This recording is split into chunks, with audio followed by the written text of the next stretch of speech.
Helo a chroesi'r cyflwyniad yma sydd yn trafod un o'r modiwlau dyn ni'n ei dysgu yn yr adran Hanes a Hanes Cymru ym Mhrifysgol Aberystwyth. Fe enw fi 'di Rhun Emlyn, dwi'n un o ddarlithwyr yr adran. A'r modiwl dwi eisiau sôn wrthoch chi amdano ydy modiwl o'r enw cyflwyno hanes. Rwan, mae hwn yn fodiwl sgiliau sy'n cael ei roi i fyfyrwyr y flwyddyn gyntaf. Chi'n wneud o reit ar ddechrau yr flwyddyn gyntaf mwyn eich helpu chi i ddatblygu sgiliau allweddol. Ac felly be dwi'n mynd i wneud yn y cyflwyniad yma ydy sôn rhywfaint am fwriad y modiwl, sôn rhywfaint am sut mae'n cael ei ddysgu, ac wedyn rhoi gweithgaredd i chi gallech chi wneud ar ôl hynny. Felly'n gyntaf, beth ydy bwriad y modiwl yma? Wel, y bwriad ydy'ch helpu chi ddatblygu sgiliau i fod yn haneswyr ar lefel prifysgol. Mi fyddwch chi'n barod yn gyfarwydd ag astudio rhywfaint o hanes, yn barod i dechrau datblygu sgiliau. Ond be da ni eisiau gwneud ydy'ch helpu chi i wneud yn siŵr bod gennych chi'r sgiliau allweddol yma mwyn cwblhau eich graf yn llwyddiannus. Felly mae'r sgiliau yma'n cynnwys pethau fel sydd i ddarganfod yr adnoddau arbennig sydd ar gael yn Aberystwyth i astudio hanes, dadansoddi ffynonellau gwreiddiol a dadansoddi gwaith haneswyr, cynllunio traethodau, sgiliau ydych chi wedi dechrau datblygu'n barod wrth gwrs, sut i ddatblygu arfer da, ond hefyd sut i osgoi arfer gwael beth sy'n gywir gan anghywir i chi wneud. A hefyd pwyslais ar ddatblygu sgiliau penodol i astudio drwy gyfrwng y Gymraeg hefyd.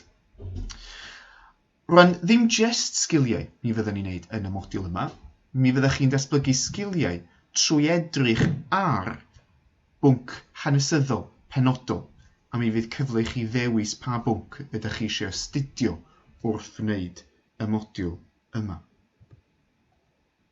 Sut mae'r modiwl yn cael ei ddysgu felly? Wel, mae 'na tua 15 darlith lle da ni yn mynd trwy sgiliau gwahanol yn eich helpu chi wybod sut i wneud pethau gwahanol.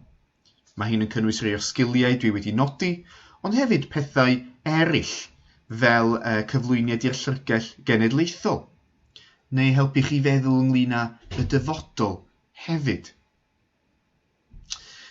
Ar ben hynny, yn dilyn cael y darlithoedd yma, mi fydd 'na wedyn gweithdai ymarferol, lle fyddech chi'n cael cyfle gyda myfyrwyr eraill i ddatblygu'r sgiliau, i ymarfer y sgiliau, gyda'r pwyslais ar y pwnc ydych chi wedi ddewis. Sut mae'n cael ei asesu? Wel, mae 'na 3 aseiniad. Chi'n crynhoi erthygl mewn 500 gair yn eich geiriau eich hun, mwyn helpu chi ddatblygu sgiliau cymryd nodiadau a deall prif syniadau beth ydych chi yn ei ddarllen.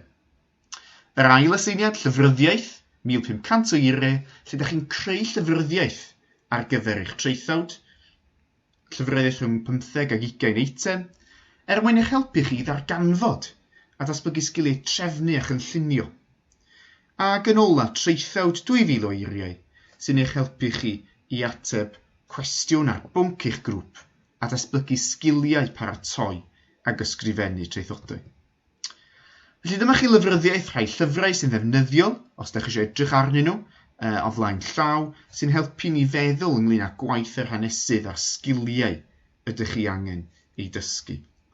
Ond jyst yn ola, os oes gynnwch chi, os ydych chi'n dymuno, gyda rhywfaint o baratoi, rhywfaint o feddwl o flaen llaw. Wel, rhywbeth gallech chi wneud ydy meddwl ynglyn â'r sgiliau ydych chi'n barod wedi dysgu a'i meithrin wrth wneud eich cwrs lefel A. Ond mae 'na wastad wrth gwrs cyfle i datblygu ar y sgiliau a cryfhau y sgiliau yna. Felly meddyliwch ynglyn â beth sydd angen i chi ddatblygu wrth i chi gychwyn prifysgol i gwblhau gwaith ar lefel prifysgol. Dyna chi weithgaredd bach i chi wneud, meddwl am pa sgiliau ydych chi wedi datblygu a be ydych chi angen datblygu ymhellach. Felly diolch yn fawr iawn i chi am wrando. Dyna fy manylion cyswllt i eto, mae croeso chi gysylltu i drafod y modiwl neu unrhyw agwedd o ddysgu yn Aberystwyth yn ein adran ni drwy gysylltu efo fi ar rre@aber. www.ac.uk. Diolch am wrando.